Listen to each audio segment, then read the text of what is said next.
பக்தி ஒளி நேயர்களுக்கடியின் கோவிந்த பட்டரின் கோடானு கோடி நமஸ்காரம். மூன்றாவது வாரம் தழுவு போட போறோம். வீட்டுல எல்லாமே ப்ரொசீஜர் ஒண்ணுதான். காலையில எழுந்திரிச்சு குளிச்சுட்டு கோலம் போட்டு மாவிளக்குக்கு மாவிடிச்சு எல்லாம் செஞ்சிருவீங்க. இந்த வாரம் மூன்றாவது வாரம் ஒரு மிகப்பெரிய விசேஷமான வாரம். சுவாதி நட்சத்திரம். சுவாதினாலே நம்மளுடைய மனசுல யார் வந்து புகுவா? நீங்க நினைக்கிற சாட்சாத் லட்சுமி நரசிம்மர் தான். இப்ப என்ன பண்ணோம்? தழுவு போடுறதுக்கு மாவிடிச்சாச்சு, மாவை அரைச்சாச்சு, மிக்சியில அஸ்கா சர்க்கரையை போட்டு மாவு அரைச்சு எல்லாம் பண்ணி உங்க வீட்டு வழக்கப்படி நெய் ஊத்தி பிசைஞ்சு குழி போட்டு அதுல நெய்யை ஊத்தி பஞ்சுத்திரி போட்டு கோவிந்தா நாமத்தை சொல்லி விளக்கேத்துறீங்க. ஜாக்கிர ஜோதி ரூபாயன் நமஹா அப்படின்னு விளக்கேத்தியாச்சு. ரைட்டுங்களா? எல்லாமே அதான் ப்ரொசீஜர் ஒண்ணுதான்.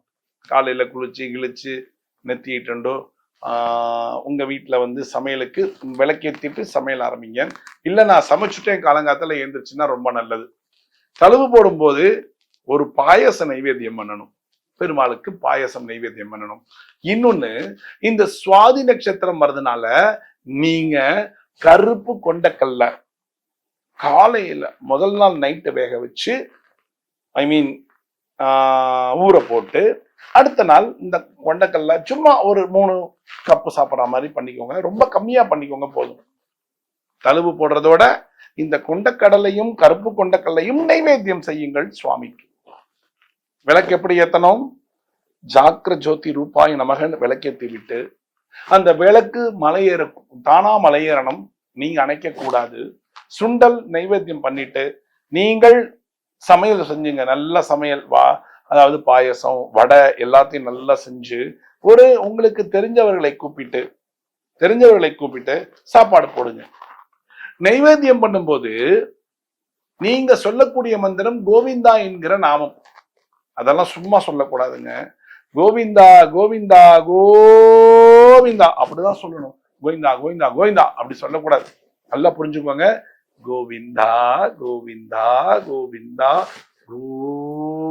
கோவிந்தா அப்படி சொல்லணும். அந்த மந்திரங்களை நீங்க சொல்ல அது ஏழுமலையானுடைய பாதார விந்தத்தை போய் டச் பண்ணும். அப்ப அந்த ஏழுமலையானுடைய கடாட்சம் உங்க வீட்டில பரிபூர்ணமாக இருக்கும். இந்த 3வது வாரம் சுவாதியும் சேர்ந்ததுனால ஒரு சிறிய பூஜை நீங்க தழுவு போட்டதுக்கு அப்புறம் செய்ய வேண்டியதா இருக்கு. ஒண்ணுமே கிடையாது. உட்கார்ந்துக்கோங்க. 108 தடவை நான் சொல்லக்கூடிய மந்திரத்தை சொல்லுங்க. ஓம் நமோ லக்ஷ்மி நரசிம்மாய நமக அப்படின்னு. பூ இருக்குல்ல, ரோஜா பூ, ரோஸ், பன்னீர் ரோஸ், அந்த ரோஸை பெருமாளுடைய பாதார விந்தத்துல சேருங்க. ஓம் நமோ லக்ஷ்மி நரசிம்மாய நமக. ஓம் வேகமல். ஓம் நமோ லக்ஷ்மி நரசிம்மாய நமக. ஓம் நமோ லக்ஷ்மி நரசிம்மாய நமக. ஓம் நமோ லக்ஷ்மி நரசிம்மாய நமக அப்படின்னு 108 டைம்ஸ் சொல்லுங்க. 108 தடவை சொல்லுங்க. சரி, இதனால எனக்கு என்ன நன்மைங்க? தழுவு போடுறதுனால நன்மைகள் தெரியும். 3வது வாரம் நீங்க சொல்லுவீங்க. கண்டிப்பா நான் சொல்லுவேன். 3வது வாரம் என்ன? தழுவு போடுறதுனால உங்க வீட்டில் இருக்கக்கூடிய பிரச்சனைகள்லாம் சால்வ் ஆயிடும். பில்லி சூனியங்கள், பிளாக் மேஜிக் அந்த மாதிரி ஏதாவது ஒரு பிரச்சனைகள் இருந்தா அதுவும் தீந்துடும். துர்தேவதைகளுடைய நடமாட்டம் போயிடும். இந்த லட்சுமி நரசிம்ம மந்திரம் சொல்றதுனால என்ன நடக்கும்? லட்சுமி நரசிம்மர்னால உங்க வீட்டுல லட்சுமி கடாட்சம் நடக்கும், பரிபூர்ணமா இருக்கும். அடுத்தது தைரியம் வரும். வீர தைரிய வீரிய விஜய ஆயுள் ஆரோக்கிய ஆயுள் கூடும்.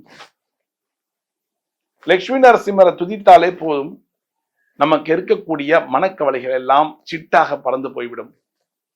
காலைல பண்ணியாச்சா? லட்சுமி நரசிம்மருக்கு 108 நாமாவளி சொல்லியாச்சு.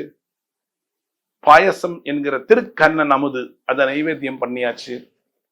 வடை பண்ணியாச்சு. எல்லாம் நைவேத்தியம் பண்ணி நல்லா சாப்பிட்டாச்சு. ரெஸ்ட் எடுங்க. மழை, அந்த விளக்கு மழை தானா ஃபேன் எல்லாம் போடாதீங்க.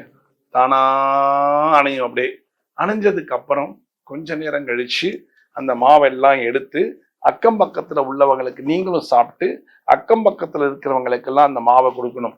அதுக்கு அடுத்தது சாயங்காலம் இந்த 3வது சனிக்கிழமையோட ஒரு பெரிய விசேஷம் என்னன்னா, நவராத்திரிய ஒட்டி வந்திருக்கு.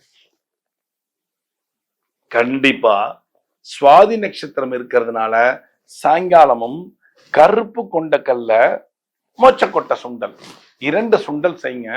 காலையில கருப்பு கொண்டக்கல்ல சுண்டு நீங்க சாப்பிட்டாச்சு. மத்தியானம் கருப்பு கொண்டக்கல்லையும் மொச்சக்கொட்டையும் கலந்து செய்யுங்கோ. கலந்து செஞ்சுட்டு அதை இறக்கி வச்சு தாளிச்சுட்டு நேர கொண்டு போய் உங்க கொலு பொம்மைக்கும் சுவாமிக்கும், கொலு பொம்மை வீட்டுல வைக்கலன்னா உங்க சுவாமி ரூம்ல நைவேத்தியம் பண்ணி, நீங்க கொலு பொம்மை வைக்காட்டியும் பரவாயில்ல, ஒரு 10-15 பேருக்காவது அன்னைக்கு அந்த சுண்டல் விநியோகம் செய்யணும். நீங்க எங்க வீட்டுல கொலு வைக்கிற வழக்கம் இல்ல, பரவாயில்ல, விநியோகம் பண்ணுங்க. எங்க வீட்டுல கொலு வச்சிருக்கோம், எல்லாரையும் கூப்பிட்டுருக்கோம், வருவாங்க, அது 10 நிறைய பேர் கொடுங்க. நிறைய பேருக்கு அழகா இப்பெல்லாம் என்ன பண்றாங்கன்னா, ஒரு கப்பு வச்சு அந்த கப்பில் ஒரு பிளாஸ்டிக் ஐட்டம் ஒன்று வச்சு அழகா வச்சு வரவங்களுக்கு வெத்தலை பாக்கு பழம் வச்சு கொடுத்துட்றாங்க. கொடுங்க. எவ்வளவுக்கு எவ்வளவு நிறைய கொடுக்குறீங்களோ அவ்வளவுக்கு அவ்வளவு லட்சுமி கடாட்சம் ஒண்ணு நடக்கும். இன்னொன்னு சொல்ல மறந்துட்டேன், தழுவு போட்டு முடிச்சோன்னே சுவாதி நட்சத்திரம் வந்ததுனால கருப்பு கொண்ட கல்லையோட பானகம் நைவேத்தியம் செய்யுங்கள். 1 டம்ளர் பண்ணக்கூடாது பானகம், ஒரு சொம்புல பானகத்தை கரைச்சு, பானகம் கரைக்கிறது ஈஸிங்க. வெள்ளத்தை நல்லா நுணுக்கி ஒரு பாத்திரத்துல போட்டு நல்லா பிசைஞ்சுங்க. வெள்ளத்தை பிசைஞ்சிட்டு சுக்கு எலும்பிச்சம்பழத்தை புழிஞ்சிட்டு அதை அழகா வடிகட்டி பானகமா பண்ணி சுவாமிக்கு நைவேத்தியம் செய்து நீங்கள்லாம் சாப்பிடுங்க. சாயங்காலம் சுண்டலோட பானகமும் கொடுக்கணும் வருகின்றவர்களுக்கு. சொல்லி கொடுங்க. இன்னைக்கு சுவாதி நட்சத்திரம், அவங்களுக்கு 2 பூவை போட்டு கொலுல சேருங்க.